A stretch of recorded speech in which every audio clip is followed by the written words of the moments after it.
예, 좀 노곤하시죠? 이 시간쯤 되면 항상 노곤하실 텐데요.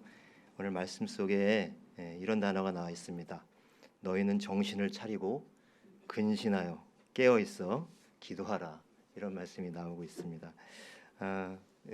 노곤한 시간이지만 오늘도 이 말씀에 집중하여서 우리가 깨어 있어 하나님 말씀을 따라가는 삶이 될 수 있기를 바랍니다. 최근에 드라마나 이 영화의 소재로 자주 쓰이는 그 소재가 또 주제가 있는데요. 그건 바로 이단 사이비 종교에 관한 이야기들입니다. 근데 엉뚱하게도 이제 이단 사이비 종교들은 대개 기독교의 형태를 띠고 나타나는 것으로 나와 있습니다. 그래서 기독교를 모방한 유사 종교의 그 교주들이 소위 뭐 시한부 종말론이든지 아니면 종말론과 같은 이러한 것들을 펼치면서 사람들의 영혼뿐만 아니라 몸과 마음과 관계까지도 해치는 그런 일들이 그런 모습들이 이제 드라마나 영화의 소재로 나타나고 있는데요. 문화는 또 현실을 반영한다고 할 수가 있는 것처럼 이러한 사실들은 바로 종교를 이용한 사이비 또 이단 종말론들이 1992년도인가요? 우리가 다미선교회라는 게 있었죠. 그래서 그때 굉장히 큰 소동이 한번 벌어진 적이 있었는데 사실 지금도 여전히 이 사이비 이단 종말론들은 알게 모르게 기승을 부리고 있습니다.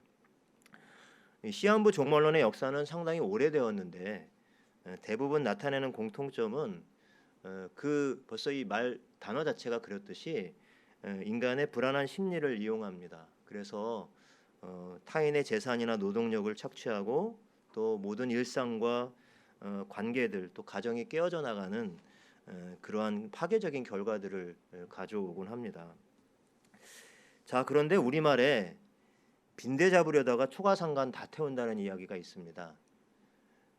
무슨 말인지 바로 이제 금방 알아들으시겠지만 이런 뜻이겠죠. 이 시한부 종말론과 같은 예를 들면 우리가 이 시한부 종말론에 대해서 경계하고 또 이것들을 굉장히 민감하게 반응하다 보니까 사실 우리 기독교 신앙에 있어서 아주 중요한 면이라고 할 수 있는 이 종말론적인 긴장감 그리고 종말론적인 신앙, 우리에게 이 마지막의 때가 우리에게 오고 있다. 뭐 그때가 언제인지는 알 수 없지만 그러나 성경에서 우리에게 얘기해주고 있는 그 마지막 때에 대한 이 긴장감들을 그것까지도 다 내려놓는 그런 실수를 범하기 쉽습니다. 오늘 본문 말씀의 이 베드로는 특별히 환난 가운데 있었던 당시 소아시아 성도들에게 이렇게 권면하죠. 마지막 때가 만물의 마지막 때가 지금 오고 있다. 마지막이 가까이 왔다. 이렇게 표현하고 있습니다. 사실 베드로뿐만 아니라 바울이나 요한 등 신학 성경의 저자들의 상당수는 언제일지 모르지만 주님이 곧 다시 오실 것이라고 하는 그 주님의 다시 오심이 지금 임박해 있다라고 하는 그러한 주장을 펼쳤습니다. 자신의 때에 제자들도 그런 인식을 갖고 있었죠. 자신의 때에 자신이 살아있는 때 다시 주님을 볼 것이다라는 그런 생각을 갖고 있었습니다. 그러나 어떻게 되었습니까? 종말이 왔나요? 종말이 왔으면 저희가 이렇게 여기 있을 수 없겠죠. 우리가 알고 있듯이 그때나 지금이나 종말은 오지 않았습니다. 그러면 이렇게 베드로처럼 아니 바울이나 요한처럼 이렇게 만물의 마지막 때가 가까이 왔다. 주님이 바로 이게 오실 것이다라고 하는 이렇게 말했던 것이 그들이 잘못된 것이었을까요? 그리고 정말 종말은 영영이 오지 않는 것일까요? 성경은 분명 우리 개인의 종말과 역사의 종말, 심판에 대해서 분명히 증거하고 있습니다. 오늘도 베드로가 만물의 마지막이 다 가까이 왔다라는 말은 사실 물론 그 현실적으로 그것이 그 당시에 이루어지지 않았습니다만 이 말 그 자체가 종말이 없다거나 심판이 없다는 말은 분명히 아닙니다. 아직 이루어지지 않았지만 날마다 그날이 지금도 한층 한층 다가오고 있다고 하는 것을 인정하며 살아갈 것을 베드로는 이 환난 가운데 있었던 당시 소아시아 지역의 성도들에게 전했던 것입니다. 중요한 것은 소아시아 성도들이 이 환난 가운데 있었기 때문에 우리는 그냥 우리의 어떤 평온하고 일상적인 삶 속에서 마지막 때가 와 그러면 우리는 그것이 위협이나 불안으로 느꼈겠지만 이 말씀이 선포되어지는 그 상황은 오히려 그 환란 속에서 이것이 끝날 때가 온다라고 하는 그런 위로와 소망의 메시지로 그렇게 받아들였을 것입니다. 이렇게 종말론적인 긴장감, 사실 이러한 종말론적인 신앙을 갖고 살아갈 때 당시뿐만 아니라 오늘 우리들에게도 사실 기대되는 삶의 변화가 있습니다. 그것은 바로 세상에서 우리가 누리는 지위나 명예나 지위와 학벌 이런 것들이 그동안 자신의 모든 것이라고, 자신의 것이라고, 내 소유라고 여겼던 그 모든 것들이 사실은 다 부질없는 것임을 깨닫게 되고 이 삶의 태도를 바꿀 수 있게 된다는 것입니다. 대표적인 예가 우리 사도 바울을 들 수가 있겠죠. 그가 사울이었을 때 쌓았던 그리고 누려왔던 모든 것들을 바울은 우물처럼 분토처럼 여긴다라는 고백을 했습니다. 그가 이런 고백을 할 수 있었던 이유가 무엇이었을까? 그것이 바로 이러한 종말론적인 신앙, 이러한 긴장감을 항시 갖고 있었기 때문입니다. 요즘 우리 사회도 마찬가지지만 한국 교회도 여전히 참 혼란스럽기 그지 없습니다. 물론 우리 교단에서 세습 명성교회 세습 관련된 부분들이 총회 재판국에서 바른 판결을 내렸지만 아직도 이것이 좀 위험하고 또 잘 바르게 잡혀지길 원하지만 아직도 여러 가지 좋지 않은 그러한 소문들도 있습니다. 그런 징후들도 보이고요. 한국 교회를 돌아보면 스스로 하나님이 쓰시는 위대한 종이라고 주장하는 이들 중엔 이러한 종말론적인 긴장감을 전혀 찾아보기 어려운 사람들이 참 많습니다.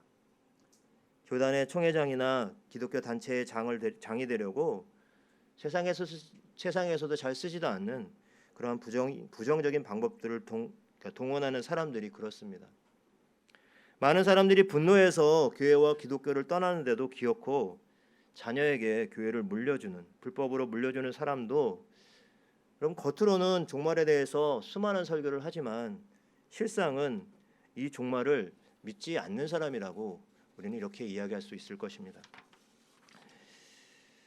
이런 사람들을 우리는 신앙인이라고 쓸 수는 있겠지만 읽을 때는 불신앙이라고 읽어줘야 되지 않을까 싶습니다. 그러나 꼭 그들만 비난하고 욕할 수 없는 것은 우리도 역시 신앙인이라는 이름으로 살아가고 있지만 우리들 대부분도 역시 우리의 삶 속에서 우리의 신앙 속에서 좀처럼 이러한 종말론적인 긴장감을 크게 느끼지 않고 그냥 적당히 봉사하고 적당히 믿음의 삶을 유지하면 그것으로 족하다라고 생각할 수 있기 때문입니다.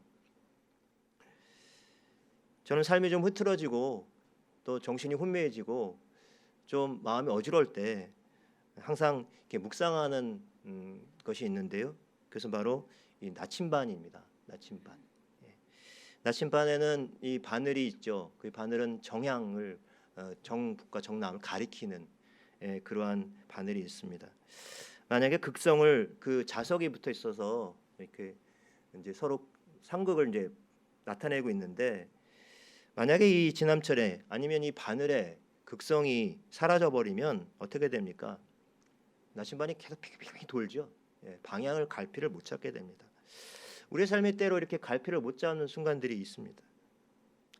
하지만 나침반의 그 바늘이 극성을 유지할 때 그 바늘의 특징은 항상 정향을 가리키기 위해서 파라락 끝을 떨고 있다고 하는 것입니다. 우리가 주님의 때가 오실 것이다. 마지막 때가 올 것이다라고 하는 어떤 그런 긴장감 속에 우리의 신앙생활을 한다고 하는 것은 바로 이렇게 이 나침판의 바늘처럼 언제나 주님을 향해서 우리의 삶을 그 방향지어서 그것을 바라보려고 하는 그러한 긴장감, 그리고 주님이 분명히 우리 개인의 역사든 또 개인이든 역사의 종말이 분명히 다가오고 있을 것이라고 하는 그런 믿음이 아닐까 싶습니다. 특별히 환난 가운데 있을 때 지금 당장의 환경과 상황이 바뀌지 않더라도 분명히 끝이 분명히 온다는 사실, 그 사실을 믿음으로 또 소망하게 된 것이죠. 아마 베드로 당시에 그 환난 가운데 있는 성도들이 그러했을 것입니다. 오늘 본문에서 이렇게 베드로는 만물의 마지막에 가까우고 있다라고 말하면서 이러한 종말론적인 긴장감을 갖고 살아가는 성도, 종말론적인 신앙을 갖고 살아가는 성도의 덕목을 이 세 가지 차원에서 오늘 본문에서 이야기하고 있습니다. 한 가지는 바로 자기 자신을 향해서 우리 내면, 우리 자기 자신의 삶의 신앙의 삶을 돌아보는 자기 성찰적인 그러한 이야기고요. 또 한 가지는 타인을 향한 그러한 태도, 타인을 향해서 우리가 어떻게 살아야 되는가라고 하는 것입니다. 그리고 마지막으로 우리가 하는 모든 봉사든 우리가 하는 모든 것이든 결국 누구를 위해서 무엇을 위해서 해야 되는가라고 하는 것을 결론적으로 말하고 있습니다. 첫 번째 베드로가 이제 자기 자신을 향해서 종말론적인 긴장을 갖고 살아가는 성도의 덕목에 대해서 이야기하고 있습니다. 세 가지가 나오는데요. 아까 제가 처음에 소개해드렸던 것처럼 정신을 차리고 근신하고 기도하라라는 내용입니다. 사실 정신을 차리고 근신하라라는 말, 맑은 정신으로 사물을 보고 판단해서 무엇이 중요한지, 무엇이 중요하지 않은지 그것을 판단하라는 이야기예요. 그리고 근신하라는 말도 이게 술에서 깨어 있다라고 하는 뜻을 갖고 있다 그래요. 우리가 술 취하지 말라 이런 말씀도 있지만 근신하다는 말은 술에서 깨어 있다는 말입니다. 그것은 다시 자기 자신을 분별하고 다스리라는 이야기입니다. 그러나 생각해 보면 저와 여러분, 우리가 이러한 그 조절력, 이런 절제력이 우리 가운데 정말 잘 풍성하게 잘 갖춰져 있나요? 아무리 믿음이 좋아도 삶의 이런저런 바람 때문에 흔들리고 정신을 못 차리고 혼미하지 않습니까? 오늘 우리 시대를 살아가는 그리스도인의 모습이 그렇지 않은가 싶어요. 결국은 우리 스스로 정신을 차리고 우리 스스로 깨어 있기가 참 쉽지가 않아요. 그렇기 때문에 바로 정신을 차리고 근신하라는 이 말씀의 결론점은 바로 세 번째 있는 기도하라라고 하는 내용에 있어요. 기도는 단지 무기력한 사람들이 하소연하는 것이 아닙니다. 여기서 이 기도의 핵심은 우리가 필요한 것을 얻어내는 데 있지 않습니다. 우리에 대한 그런 하나님의 뜻을 온전히 발견해내는 것, 그것이 바로 기도하라는 의미가 되는 것입니다. 내 뜻을 어떻게든 관철시키려고, 내 뜻을 어떻게든 이루어보려고 그렇게 안달복달하는 것이 아니라 바로 아버지의 뜻이, 하나님의 뜻이 내 삶 가운데 이루어지게 하옵소서. 주님의 뜻을 이루어 주시옵소서. 바로 이렇게 기도하는 사람이 이 마지막 때를 맞이하면서 긴장감을 갖고 살아가는 그리스도인의 성도의 덕목이라고 하는 것입니다. 여러분, 예수님은 나와 아버지는 하나라고 그렇게 말씀하실 정도로 하나님의 뜻대로 사신 분이셨습니다. 그러나 예수님이 하나님 앞에 기도했다는 구절이 신약에만 18번이나 나옵니다. 예수님도 그렇게 하나님과 친밀한 속에서 하나됨을 누렸던 예수님도 하나님 앞에 그렇게 엎드리고 기도하셨는데 하물며 저와 여러분은 어떻게 했습니까? 오늘도 내 뜻이 아니라 하나님의 뜻대로 하옵소서 이렇게 기도할 줄 아는 저와 여러분들이 되시길 바랍니다. 두 번째 8절에서 10절 사이에는 이제 마지막 때를 살아갈 성도가 남에게 대해서, 타인에 대해서 가져야 할 태도를 말하고 있습니다. 몇 가지가 나오죠. 첫 번째 8장 후반부에 보면 뜨겁게 사랑하라, 그리고 허물을 덮어줘라, 그리고 또 뭐가 있습니까? 서로 대접하라, 그리고 봉사하라. 이 말씀들이 계속 나오고 있습니다. 그럼 뜨겁게 사랑하라라는 이 말은 처음과 나중이 다른 사랑이 아니라 처음과 마지막이 같은 사람. 그래서 지속적으로, 의지적으로 누군가를 무조건적으로 계속해서 사랑하는 것입니다. 독일의 이 폴란드의 아우슈비츠라고 하는 수용소에서 포로 생활을 했던 빅터 프랑클이라고 하는 의사가 있습니다. 이 의사는 정말 그 참혹한 수용소에서 자신의 경험을 바탕으로 해서 의미 치료라고 하는 심리 치료 이론을 개발하게 됐는데요. 그래서 많은 사람들에게 도움을 주었습니다. 근데 이 의미 치료에 대한 이야기를 하는 것이 아니라 이 빅터 프랭클이라고 하는 의사가 한 번은 새벽 2시에 전화를 받습니다. 깜짝 놀라 전화를 받아 보니까 한 여인이 우울한 음성으로 이 선생님 혹시 프랭클 의사 선생님 맞습니까? 이렇게 그쪽 전화 저편에서 물려왔어요. 네, 맞습니다. 그랬더니 이 여인이 저는 지금 죽으려고 약을 한 움큼 가지고 있어요. 지금 이제 죽으려고 해요. 선생님과의 대화가 끝나면 죽으려고 합니다. 당연히 의사니까 다급하게 말렸죠. 그러지 마시라고 내내 설득했습니다. 한참 동안 이야기를 나누었습니다. 그때 이 전화 통화를 끝나고 나서 이 여인이 이 프랭클 박사에게 당장 만나고 싶다는 요청을 했습니다.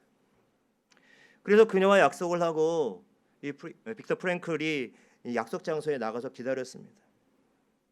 그런데 기다리면서 내가 이 여인의 생명을 이렇게 구하게 된 게 내가 어떤 말을 했기 때문에 그랬을까 곰곰이 생각해봤습니다.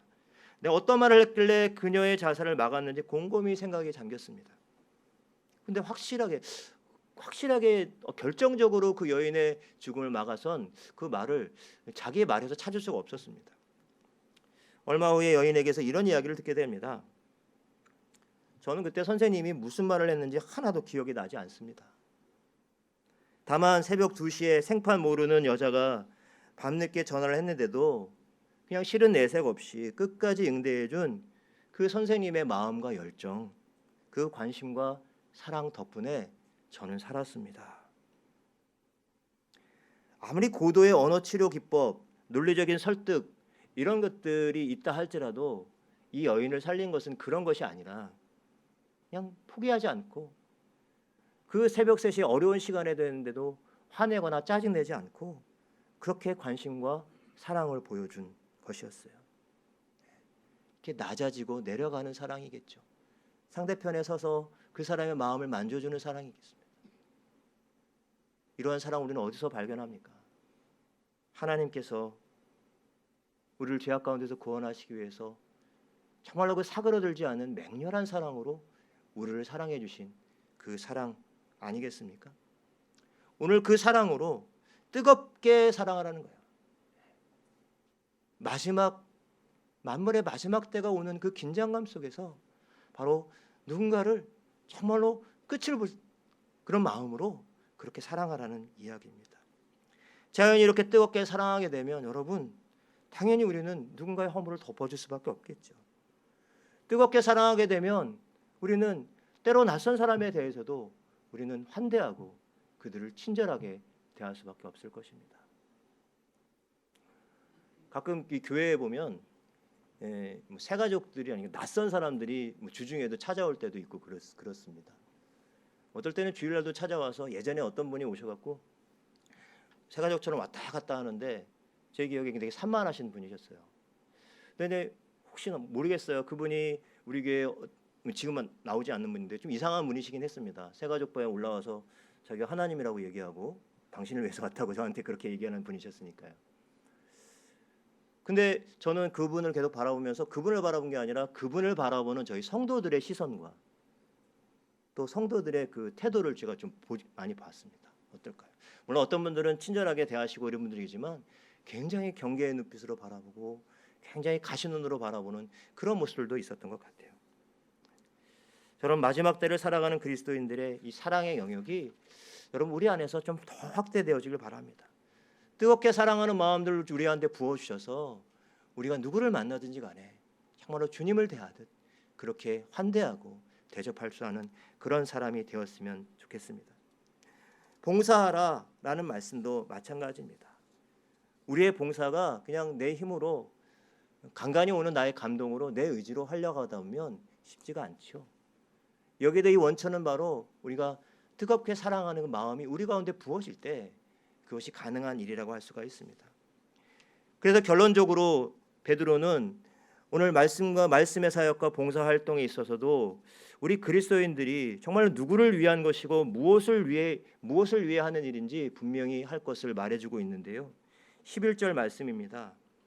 만일 누가 말하려면 하나님의 말씀을 하는 것 같이 하고 누가 봉사하려면 하나님이 공급하시는 힘으로 하는 것 같이 하라. 여러분, 이 말씀은 흉내내라는 말이 아닙니다. 그렇게 속으로는 그렇지 않은데 그런 것 같이 하라는 그런 말이 아니에요. 정말로 하나님의 말씀을 받아 그 말씀을 선포하고, 그리고 누가 봉사하려면 하나님께로부터 받는 그 힘으로 봉사하고 섬겨 나가라고 하는 그 이야기입니다. 왜 이렇게 해야 할까요? 베드로는 이렇게 하는 것이 바로 하나님께 영광이 된다라고 이야기해 주고 있어요. 우리가 무슨 일을 하든지 간에 정말 이 마지막 때를 살아가는 그리스도인으로서 그런 긴장감을 갖고 살아가게 될 때 우리 안에서 정말로 하나님의 영광을 바라보고, 그렇습니다. 하나님께 영광과 권능과 그 모든 것이 다 하나님께 있습니다 라는 고백이 일어나게 될 것입니다. 여러분, 오늘 말씀에 그에게 영광과 권능이 세세에 무궁하도록 있느니라 라는 말씀, 그럼 이 말씀이 참 우리에게 귀한 말씀인 거예요. 왜냐하면 우리는 그분을 바로 나의 아버지 하나님으로 믿고 있기 때문에, 우리 하나님 앞에, 하나님의 그 권세와 그 영광 앞에 우리가 나아가서 우리가 헌신하고 섬기고 나누고 하는 모든 그리스도인의 삶이 결국에는 우리를 더욱더 높일 수 있는, 높이고자 함이 아니라 높아지는 하나님의 정말로 자녀의 권세를 갖고 살아갈 수 있게 하는 그러한 길이 되는 것입니다. 여러분, 우리의 삶이 참 어쩌면 우리 현대인의 삶은 밋밋합니다. 적당히 그렇게 믿음의 삶을 살고 신앙생활을 해도 누가 뭘 하는 사람도 없지요. 그러나 오늘 말씀처럼 우리가 좀 더 하나님 앞에 더 가까이 나가기 위해서 부단히 우리의 삶을 깨우고 또 깨우치고, 그리고 온전한 분별력을 가지고 무엇이 옳고 그른지를 분별하는 그러한 성도, 그러한 그리스도인이 되기를 바랍니다. 내일부터 가을 새벽 기도가 시작이 됩니다. 오늘 말씀 그대로입니다. 정신을 차리고 근신하여 기도하라. 기도할 때이고 또 함께 주님 앞에 엎드려져야 될 때인데, 이러한 긴장감을 늦추지 않고 정말 우리의 삶을 드리고 하나님께 나아와 그렇게 엎드릴 수 있는 저와 여러분들이 되시기를 간절히 바랍니다. 아멘.